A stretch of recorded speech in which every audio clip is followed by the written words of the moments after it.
В основном сейчас люди все перебрались под крыши. Но тут все вон там вот в дыму.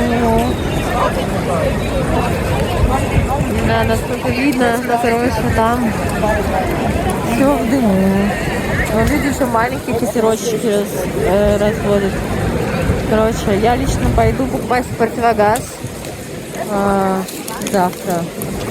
Да, и пойду высыпаться после долгой дороги.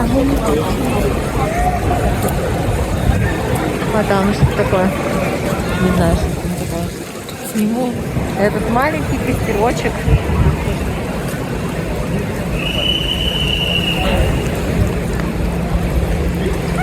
На берегу озера.